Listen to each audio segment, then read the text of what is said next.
Design's not just a way that design wins or users win. It's a way that everyone can win. Today, I'm joined by Brad Alphonso, Senior Manager of Service Design at Bupa. It's gone are the days where you can be a generalist across different domains. You need to start having those really embedded, deep skill sets so that you're able to actually create change. Brad has led high-impact service design teams and is known for transforming complex business challenges into design opportunities that deliver real results. We can dream, we can think bigger picture, we can create a future that's better than what we've got now. Especially as design leaders, it's us being able to identify those opportunities for our teams, but then also create the space for them to have those conversations with their stakeholders. Design is a toolkit. It's a toolkit to solve problems, but you still need to be able to communicate that in the way that they need to hear it. If you've ever wondered why even the best designers sometimes fall short, this is a conversation you won't want to miss. How do you make sure that the business still understands how valuable design is? Your team is focusing on how to communicate to the business. Talk me through what that looks like and how you take your designers on that journey to make sure that they understand how to communicate back to the business in a way that the business understands what you're communicating. It's an interesting space for designers because we focus so strongly on craft. We focus so strongly on methods and methodology and the approach.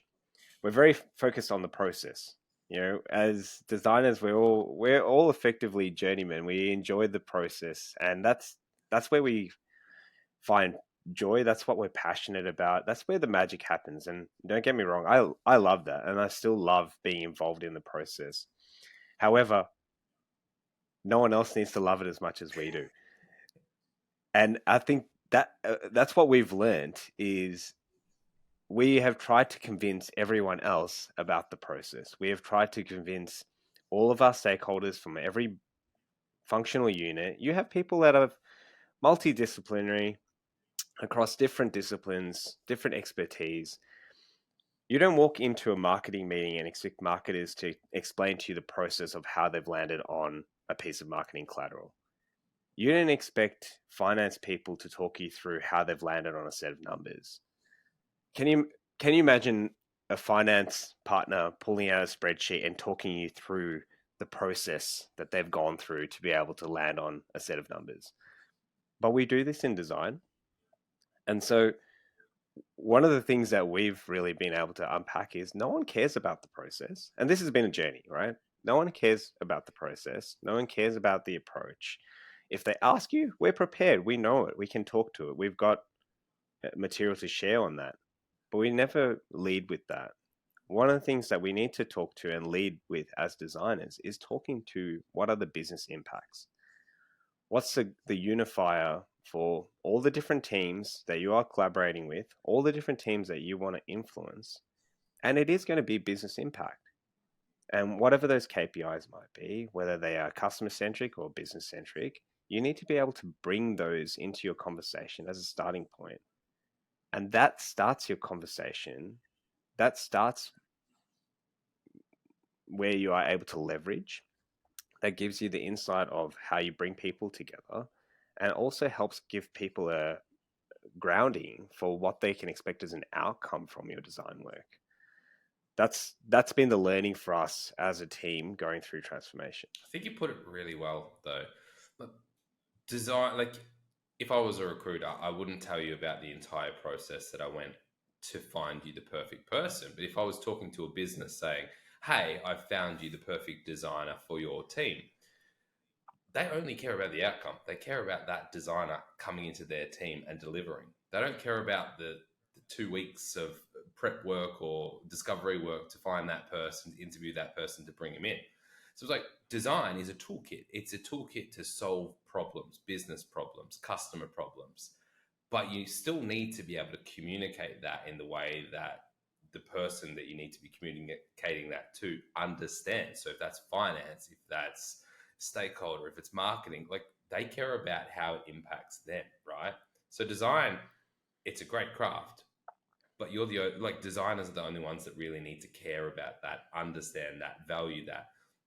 It needs to come back to the business or anyone you're talking to in the way that they need to hear it. So like, how have you taken your team on that journey to understand that and start empathizing with the end person? the end user or the end stakeholder. So when they do get to that conversation, they're not just talking about the process that they've been going through for the Yeah. last 2 weeks in discovery phase. They're talking Yeah. about, this is what we realized, this is what we learned, Hmm. this is the Hmm. impact to you, and this is how it's going to obviously make your life easier or better, or you're going to save money.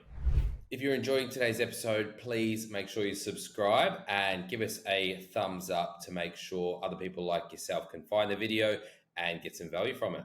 Yeah, absolutely. So this is where we can really excel as designers. We are naturally skilled at understanding users, and this is where the team needs to reframe our stakeholders as users, they're end users. And so we need to understand what do those end users need to hear from us when we are going to them with talking about research findings or talking about design recommendations. What do they need to hear from us as the end user? So, you are able to capture this in being able to truly work cross-functionally. So if you've been collaborating with your stakeholders, you understand their needs, you understand what they want to achieve, and being able to connect your design work with what they want to achieve is a way to be able to make that connection really explicitly. Now, you have to make that connection explicitly. I tell my team this all the time. No one else is going to make that connection for you. They're not going to make that inference. You have to say, this recommendation will do this for you, which is your individual KPI or your part of your strategic plan. You need to make that connection really explicitly. Can So we dig one, into that? understand. Yeah, go So for it. let's say, let's define what a stakeholder is in this situation. Let's give us maybe a project scenario, and go, who are the main stakeholders in the room? What are the different communication styles we need to be speaking to them? And how do you take your team on that journey? Yeah, absolutely. So let's say you're working, let's just talk with the product. You're talking with the product team. So they are running either an app or a platform in your organization. Now, through your work, going through the design process, you have been engaging with this particular stakeholder. You understand you need their product or their platform to be able to deliver on the outcomes eventually. You've been working with them to understand what are their plans for the year, what are they looking to achieve in the next quarter, next 12 months, what are the key KPIs that they're working towards. One of the other things that you can do as a designer is understand what are those other friction points that they have and be able to achieve those. So what are the ways of working that are potentially blocking their progress? What are the organizational constraints that might be getting in the way? How do you bring all of that information together to be able to craft your communication to them, to temper your messaging? And you will have messaging for every different functional group or every Yep. different stakeholder by understanding them in the same way that you would understand your users when you're doing customer interviews. You understand what that particular customer or user needs. Your stakeholder is no different. And being able, so how does this work in real time? Maybe they need help with identifying priorities. Maybe they need help with being able to get other teams on board for an initiative or a piece of work that needs to get delivered. Maybe they need support with getting clarity on a longer term view of what should be done so that they can actually effectively plan for building and developing their stack. What are those individual problems they might have? How can you support them with their greater goal? Design's not a this is this is where I think we go wrong. Design's not just a way that design wins or users win. It's a way that everyone can win. How do we bring everyone together? It's win-win. What you need to do for your product is what I want to do for users. How do we make that happen? And that's the attitude that you need to take into those conversations. Agree. So, like, how do you take that approach? Like, how do you go into each new project and Mm-hmm, deal with the mm-hmm. stakeholder? Is the stakeholder in this, like, example, like, say, a product owner or a development team? Or, like, how do you understand what their objectives are? Because, like, I think this sometimes is the hard one, right? Like, you've got to spend time, like, you understand what your objective is for the project, but how do you understand what their objective is? How do you go into that room and go, all right, let's understand what this product owner's objectives are, their KPIs are, who are they going to report to, and what's the message that they need to report to the next level up? So you can design, well, you can design your communication to them in the way that they need it to be able to, I guess, continue that communication line up their food chain. Every organization is going to have set KPIs that they're working towards. What are those macro strategic KPIs that an organization is working towards? Now, your individual KPIs might not be exactly the same as that product manager and that product owner, but how do you bring your world together with that product manager, product owner, is by understanding what are their individual KPIs and how do they ladder up to the macro KPIs. That's a starting point. And we might have our product friends using OKRs or a different framework to be able to develop a way that they're tracking progress. How do you marry up what are those OKRs, for example, with the specific user or customer goals that you're looking to achieve so that you can start to speak a common language? So the key there is talking a common language, bringing it together so that they understand that your work is the same as their work. At the end of the day, we're all trying to achieve quite similar outcomes. And one of the challenges we have as design is often our views might be seen as counterintuitive to what product wants to do or what the platform wants to do. We need to be able to bring that together by speaking that common language. I agree. So, like, how did you come to the point that, well, at what point in your career did you come to the idea that I can't solve these challenges just by doing great design? I really need to solve these challenges by understanding the types of communications that are going to actually get through to the right target audience so I can move the needle. Well, there's a specific point, or it's just time. And you just realize, hang on a minute, there's something's not working. And you can have the best research, you can have the tightest, most slick artifacts, you can have bulletproof recommendations, but they can also go nowhere. And when that happens often enough, and you're beyond the thrill of, hey, I've done a really great pack, I've delivered some really great artifacts. Oh, look at the blueprint, look at the journey map. There's a point there where you start to think, well, where is this work going? Or when you're revisiting the same problems again and again, you start to think about what are those issues that are getting in the way. And, potentially it is influencing stakeholders. Potentially it is being in the right spaces to be able to share your insights so that decisions are made in your favor. What are those different levels you need to look at the problem space in? So it's not just a pack, it's not just a project that you're working on, it starts to ripple out beyond that. So, and I can keep going here. You keep going. We can talk about whether it's decision making for the teams that you're collaborating with, but then even above that, what are the constraints that they have within the organization? What are the issues that they're facing? They might very well be on board with your change, but they might be facing challenges of their own that they can't get through themselves, and that might be unique organizational constraints that you need to start factoring to the way that you talk about design outcomes. How do you map it? Like, because I think a lot of this is coming back to having empathy for everyone and then trying to understand what their objectives are. Then understanding corporate dynamics, then trying to bring that all back together, map it so you can understand where you can have influence. Because you could have the best pack in the world, but like you've got to work out how to communicate that and how and where to communicate that, right? So like, how do you map out what that looks like in a complex organization? Because sometimes to move the needle, it's pretty challenging when it comes to bigger enterprise, right? Like it's slow. So how do you do it?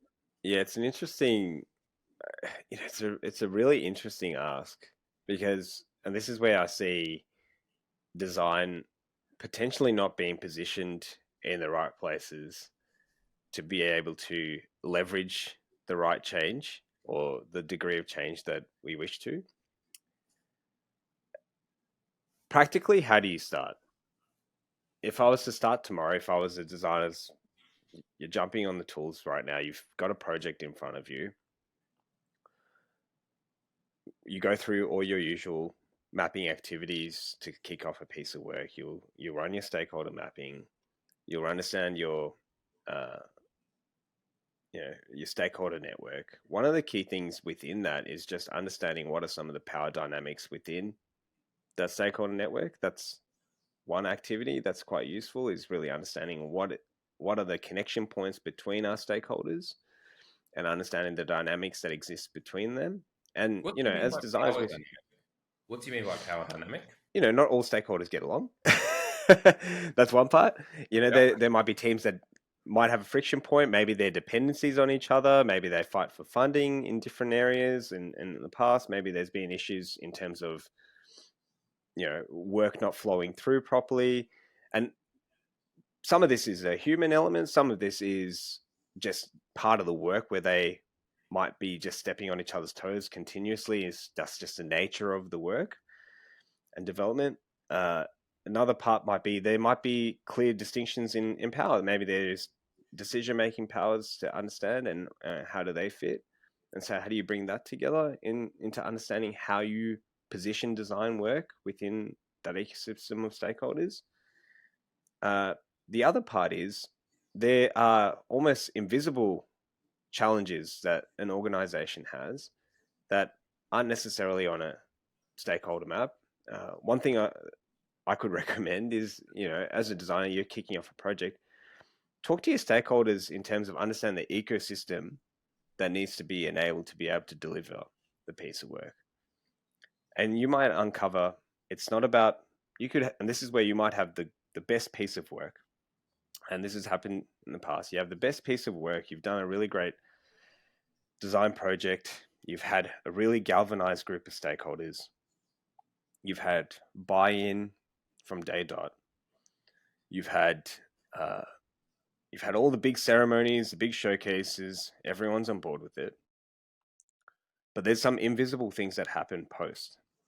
And whether that's around understanding funding, understanding how funding occurs, understanding how decisions are made around sequencing to actually develop and deliver on your work, understanding the prioritization mechanisms, how do you fit into that, understanding the momentum, what is getting pushed in the organization at the current time. Are you going with what's being pushed? Are you trying to put something else in the way that hasn't got the momentum of the organization at the Can you give me an current point in example time? of that to be specific? Because I understand what you mean, but give me an Mm. example. Like if the organization's, I guess, number one objective is X over here.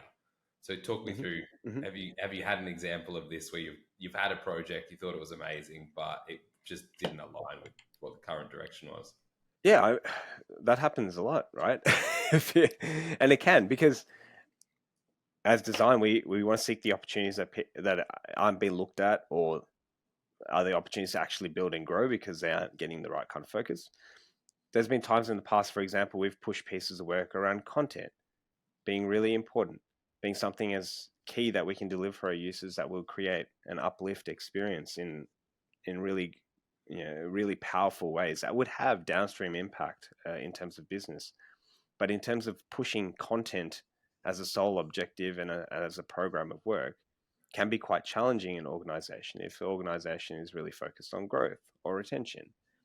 And so where you can bring that together as a designer, if you're just pushing content and you're saying we really need to do this because, and we know, we as people that focus on design and focus on user, we think, oh well, if you uplift content, it makes things easier, it makes things seamless, it gives customers confidence, it gives people a sense of safety. If you get content right, it's quite powerful in being able to navigate and people to actually feel autonomy and agency using your product or service. Really great outcomes for customers and users. But how do you tie that back into a business narrative is being able to draw that line from all of those outcomes that content provides to a retention target, for example. Can you make that connection really explicitly? You're going to have to do that as a design leader because no one else is going to make that explicit connection. You Yeah. need to draw it really clearly. We'll achieve these goals for users, but then we'll be able to take it into a business conversation around retention or potentially growth. If you've got really great content front of funnel, it's really clear we can have some growth conversations there as well. This kind of circles back to the first thing you said, right? Mm, Understanding the direction and the initiatives of the business before you start chewing off projects. You've got to make sure that they are going to be aligned, or you're not going to get funding, or you're going to be going in the wrong yeah, direction. yeah. It's you can the success of a project can be measured almost by what kind of wind. Has it got tailwind behind it? That's the organization and momentum that's pushing everything on board with that. If it's got headwinds, how far is it going to get? Are you are you looking? Are you going to catch the right wind? And every organization will have a focus, will have a drive towards a particular objective. How do you bring your project work into that objective? And then where design, we can position anything in a certain way that it makes sense because we can make it that way. That is the beauty of our work. Literally create this. So how do you paint the narrative and turn your design work to be actionable by that specific business objective at the time? Yeah, and everything goes in cycles, right? Like a business will focus on a specific objective for a certain time. The market might change, the macro dynamics might change. Yeah. So, like, you've just got to make sure that you are keeping an eye on what's happening above just what's right in front of you. Like, that's when, like, the economy might change. So the business objectives will change pretty quickly. And maybe that means the project that you've been working on for 6 months is probably not going to align with that because it's now a bit more reactive. And like COVID was a really good example of this, right? Everyone will have been focusing on an initiative about, oh, let's keep growing our customers. And then all of a sudden, COVID comes in, everything changes, and they're like, shit, like, what do we do? And it's not like something that you can like work towards. It's like all right, tomorrow we change everything because we need to react. Mm, absolutely. I'll say, right now we're in a contractionary period. There's probably a lot of uncertainty around the world right now. Uh, in terms of organizational growth and change, it's probably slow. And so how do you change your approach to design work with that in mind? How do you think about doing things a bit differently? How do you behave in a way that's more aligned to the way that the organization is working, that you think, okay, I'm going to be able to temper my approach. I'm going to be able to temper my outcomes to suit what might be needed. That's a thought, right? How do you change that? Unless you're told otherwise, there's always the option to be able to say, okay, well, the organization's not in the mood or doesn't have an appetite for a long-winded approach with future state, future state deliverables. They might want something that's tactical, that is more aligned with achieving objectives right now, because that's currently the appetite. And that's obviously a tension we all face as designers. But how do you start to take all of that into account in your work? I agree. And like, it's probably a good segue. Like, how do you prove the value of design, right? When everyone's got money and everyone's growing, it's easy because there's not as much pressure on budgets. So you don't really feel that friction. But it hasn't been a very slow market for, let's say, 2 years, right? Everyone's not growing. Everyone's kind of Mm. just trying to keep an even keel and not spend too much money. And like historically, design has been as a nice to have, right? Like you wouldn't have a research team unless you were trying to like grow new products or enter new markets or like, so like, how do you make sure that the business still understands how valuable design is in a contractual period?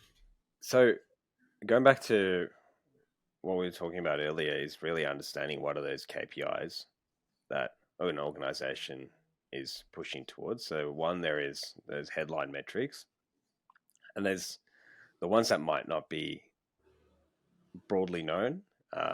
And this is where you need to talk to your stakeholders. So really understanding what are their KPIs. And so earlier we were talking around, a product team or a platform team needing to achieve X amount of change based on whatever their OKRs might be. Understanding their challenges for that might be resourcing, for an example. How do you work with that team to better understand how can you support one, achieving those KPIs with the said resources that they might have? So if they've got finite resources, how do you use design to help them achieve that impact potentially? So is there ways that you can turn your work into a particular direction that will best utilize those resources? The other part is organizations are constantly battling with understanding what are the growth objectives, or expansion objectives, for example, that are also counterintuitive to operational or keeping the lights on costs, right? So how do you use design in a way that you're able to balance what are those expansion objectives relative to any operational dependencies that might occur? And design, and I can speak for service design particularly, is quite powerful in being able to drive efficiency, understand where there might be errors and pain points within an organization to be able to bring focus to that. And that you can help improve efficiency. You can help draw out or where are the ways to place bets that you're going to best achieve either the expansion opportunity or drive efficiency from an operational perspective. That's how you now that might not be sexy all the time either, right? But that's the type of work that you need to be able to do that actually starts to show the value of design when an organization might be in a contractionary period or might be looking in a different direction that's not going to be suited to a big future state design piece of work. I agree. A contractual period is not sexy. It's not fun. I think we've been in it for 2 years, and my business is experiencing the same thing, right? But working on operational efficiencies, as much as it's not sexy, when you get back to the growth period, you've worked out all of the potential challenges and problems. So, like, you're able to move more strategically. So, going back to, let's say, designer, right? You've just focused on improving all of these internal friction points. Now, when there's more money or there's more projects and there's more work, you can focus on more strategic based work on things that are going to move the needle. So you actually kind of slingshot back the other way, where it becomes a lot more exciting and a lot more enjoyable. Yeah, absolutely. And it's a necessary gear for designers to be able to kick in. You need to be able to think with that bigger picture view, but then you need to be able to turn it on a dime and bring it back into what can be done now. And Yeah. I feel like that's a challenge we have as designers, and there's almost a branding that we have as being dreamers or being just future led, that we lack a sense of pragmatism, or that we lack a sense of grounded in, that we are not grounded in business metrics, or we're not grounded in business success. And so as a designer, I feel like we're uniquely positioned to, hey, we can dream, we can think bigger picture, we can create a future that's better than what we've got now. But we can also bring it back to what we can do now. We can be grounded in business. We can be grounded in what are the challenges and the realities that businesses face today. So that's a gear that all designers need to be able to kick into. And especially as design leaders, it's us being able to, one, identify those opportunities for our teams, but then also create the space for them to have those conversations with their stakeholders. Do It's you not a think? go for Sorry, it. do you think the biggest skill gap for a designer or a design leader at the moment is not the craft, but business acumen? Speaking for myself, I think that was a learning for me. So that's something that I've had to upskill in. That was less around choice initially and more out of a necessity and an opportunity to do so. And I've been able to do that, thankfully, with the environment that I've operated in, but then also being able to get into the right types of conversations, ask the right questions, and find the right information. And this is obviously a learning curve, but yeah, I think that's very much an opportunity for designers to absolutely uplift in. I'd say that becomes our core skill set or part of our core stack. You know, if you start talking about what are the core skills of designers, and I've always been a believer in design not necessarily being about the way things look, and I think this is obviously being a service design practitioner at heart, but we're problem solvers, right? We're Yeah. looking at how do we solve problems, and the problems that we solve need to have a level of business acumen across that. So how do we bring those worlds together? We need to be able to speak the language of business. You know, we're not just design leaders, we're business leaders as well, right? So I think there's a framing there. We keep referring to ourselves as design leaders, and so we turn up potentially differently. We create a identity around this, and the identity of being a design leader doesn't necessarily speak as someone who's business minded or someone that's got that particular inclination. And I think that's incorrect. I feel like we have an opportunity to change that. It's in all of us, and I think one of the key things with designers, well, we're all somewhat entrepreneurial, right? Everyone's, and I can speak to you as a founder, as someone who's run businesses. Every designer has thought of an idea of a business, has run a business, has tried to run a business, is probably running a business at some point in time. That is how we are inclined. So that sense to actually develop business acumen, it is within all of us, but I feel like there's an identity as being design leaders that we are not business. Does that make sense? Yeah. So, like, when I say to someone, I run a design consultancy, like, I can instantly see them like switch and go, so you make pretty things. Not fucking really, no. Like, there's a lot more strategy behind it. So, like, you can picture it as like a graphic designer, right? Graphic designer does like work on making things look good, whereas like design leadership is a lot more around strategy and business problems and solving customer problems. Like, how do you explain that? Like, I feel like there's still a huge disconnect with what design actually is.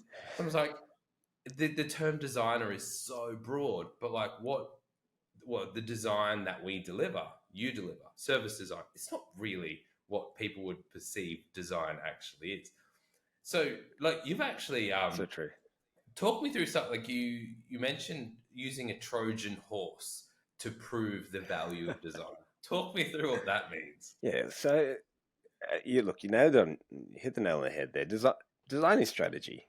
Even in trying to describe what I do for work to family members or to people that I meet, I say I work in design, but I say I'm effectively a strategist. I think through problems, I create plans, I work through solutions at a system level.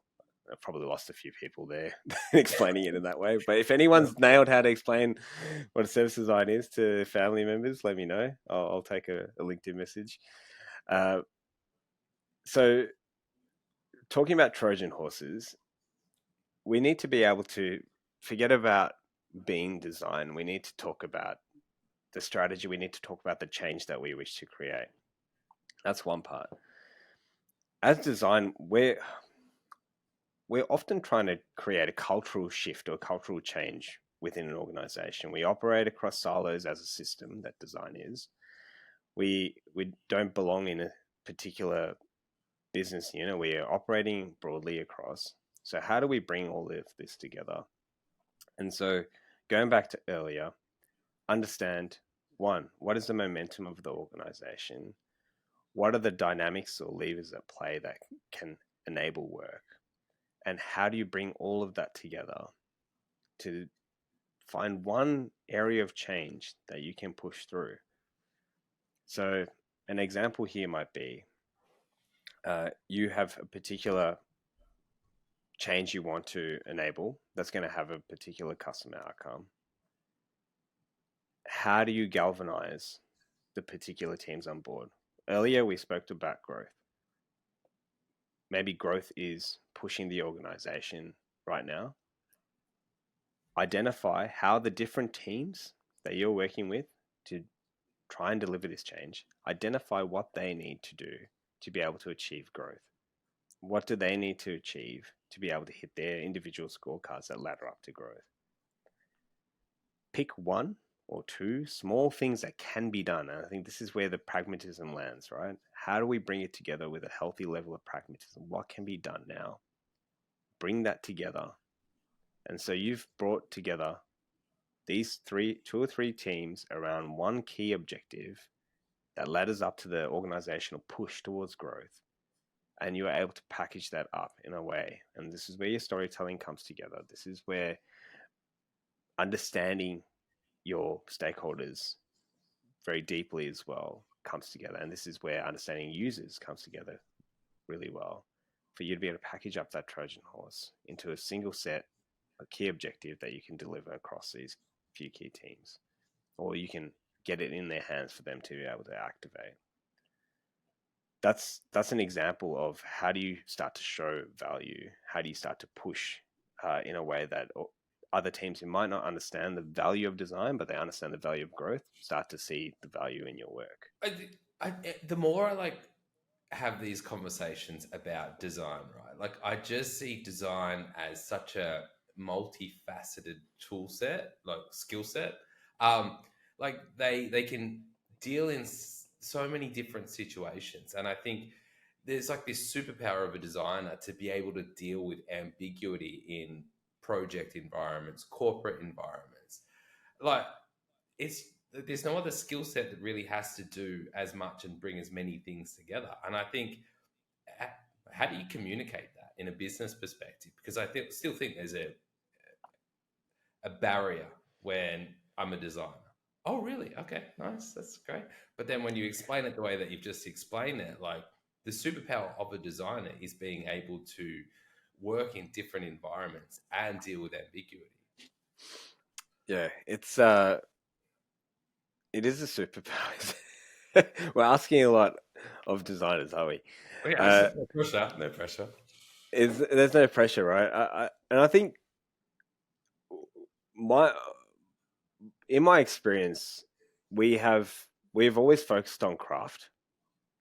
We've always focused on how craft can take us through, or what are the different objectives and different frameworks and the different methods that can push craft to different heights or to different levels of impact.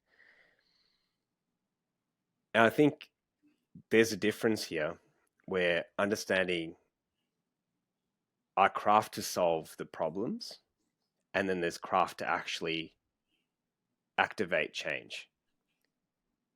And they almost need to be treated as two separate pieces. There might be similar tools, but how are we applying them? So for example, you might use some form of mapping in your project work to be able to solve problems.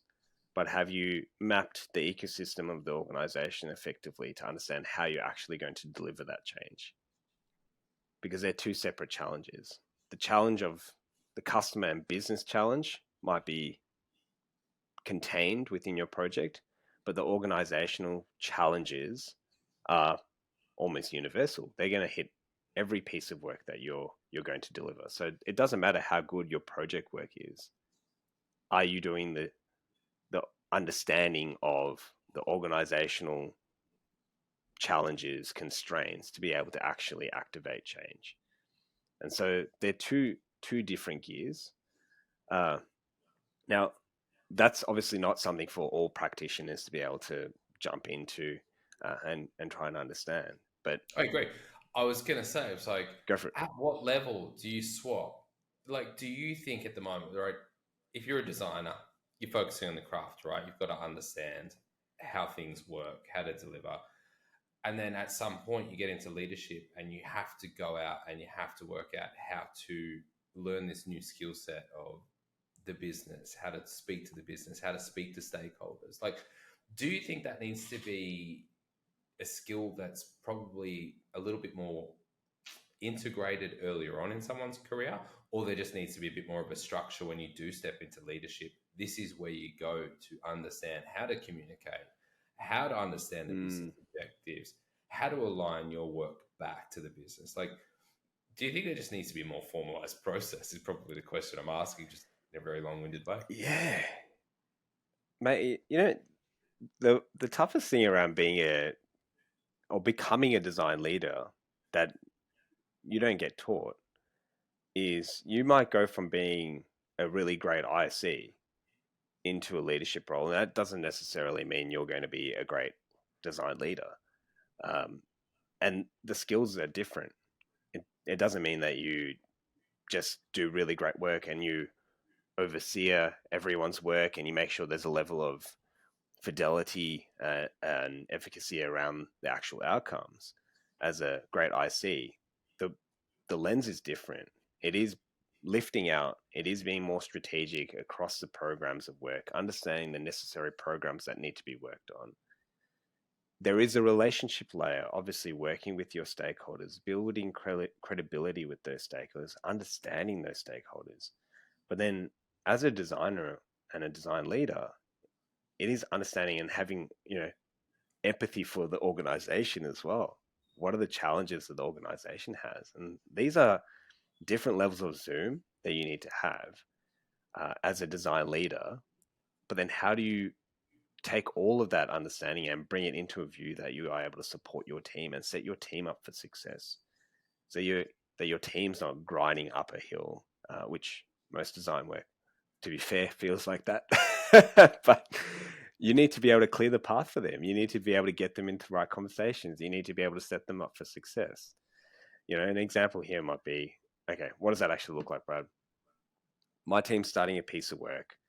Have I engaged the right stakeholders who have the agency, who have the autonomy, who have the decision-making powers to enable the success of my team? Have I engaged those stakeholders in a way that they can say, hey, great, the service design team's going to work on this piece of work for us, and they're actually going to give us something of value. They're going to give us a roadmap for the next 12 months. They're going to give us an understanding of what the MVP should be for our new platform. Have I been able to pick those opportunities out that matter for those stakeholders and then bring them to my team and get my team to work on those projects so that my team has a runway to develop that roadmap for the 12 months, to identify the MVP for that new platform? Are you creating that connection? But one, also understanding, are you looking at what's that 12-month roadmap look like? What's that MVP look like for that new platform in broader context of that organization? You can do the best 12-month roadmap for that team, but you know that, hey, they probably got about 2 months on that they're actually going to deliver because there's organizational constraint. Yeah. Or, hey, yes, that MVP is a red hot ticket because that's going to be a key lever in a growth objective, in an operational objective. So we need to put everything in the kitchen sink on that. And that's going to be a real great win for our team. So how do you pick those opportunities?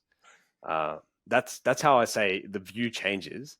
And you don't learn that as being a really great IC. No one teaches you that. Yeah. And the risk, or I feel it, I still feel it, and you hear it all the time, you see it all the time, design leaders that are still on the tools. It's like a player coach, and you still get in, and you still get your hands dirty, and you hear that all the time. And I think that's always going to be part of it. Hell, I love doing projects still. That's fun for me. I don't do them all the time, but I get a lot of joy out of doing project work. I do get into it sometimes, but your value is in enabling your team by looking at the other layers and the other levels so that they can actually get in and do the right design work. If you've hired the Yeah. right designers, if you've hired a great team, they're going to be better than you at doing the design work, right? That's what you should be, aiming for. So yeah, I think that's definitely something I've wrestled with that for sure. I've absolutely wrestled with I don't understanding know the way I see it. anyone that doesn't move into a leadership role and wrestle with that. Like, it was one of the biggest problems. Like, my background, sales, and like I was really good at sales, and then going from Yeah. something that I can tangibly see the output to a leadership Yeah. role where I'm just enabling others, it was a really big mindset shift. And like I struggled with it for ages. And like I had to accept it to be able to learn how to become a better leader. One of the things that they said is you need to release control. And I think that's part of it as well, right? It's you need to be able to let your team do and trust. And I think that's, designers were perfectionists. That's right. Like We're you back. hire your team to be able to do a job, right? So why would you get in their way? Just give them like an understanding of what they need to be doing, how they need to be doing it, and allow them to do. Well, actually, not how they need to. Allow them to do it in the way that they enjoy doing, and they can deliver it. Like they're going to have different ideas to you. They're going to be able to do things better than you. So just allow them to do that. Give them the safe space to do things that they want. But I'm going to end finally, like, let's say we've kind of already talked about this, right? But like, design's pretty misunderstood from a terminology perspective. If you could wave a magic wand and go, like, I would love for people to understand what design is. What would that be? Like, what's that vision of like? Ooh, that's a tough one. Look, I love this I think question. It's great. it's a good question. Look, we need a rebrand, and Yeah. design leaders aren't just design leaders. We're business leaders, and we can create change in ways that other functional units can't. We can naturally problem solve, create strategy, and connect strategy right through to execution. And I feel like that's a pretty strong superpower for us as design. I think being able to bring that together and doing that end to end is absolute magic. Agreed. I don't know if business leader is going to be the title, but like I understand what you mean. Like, okay, how do you string something together in 2 or 3 words that's going to give design enough impact and meaning? Like, I just don't know. But like I don't know, a design manager, right? Like that could be anything. It doesn't matter if you're an architect, a fabric designer. Like it's too broad. It doesn't make sense for like what a UX design leader does, or a service design leader does. Like there's just not enough specificity, if I can say the Yeah, word. yeah. Like it doesn't work. The skill set's so broad. It varies depending on what the problems might be. Your domain knowledge will be different based on the types of problems that you're having to solve in your organization. And that's probably the next era for design leaders. We will just be so uh so so I'm losing my words here, but would have so much experience and expertise in particular domains that you'll be somewhat set. You're going to be set in particular domains given the expertise that we would have and the different levers to play. I think, gone are the days where you can be a generalist across different domains and different types of organizations. You need to start having those really embedded, deep skill sets so that you're able to actually create change because design's matured so much. But that's another podcast. Well, that's probably a good note to wrap it on because I think we're 50 minutes in, which is a bit longer than all. But Brad, it's been an absolute pleasure as always. I'll drop a link to your LinkedIn, so if anyone wants to harass you with questions about what the new title of designer should be, they can reach out to you directly, not me. Thanks, James. That's it for today's episode. Now, if you enjoyed today's episode, please make sure you hit subscribe. Also, leave us a comment and a like.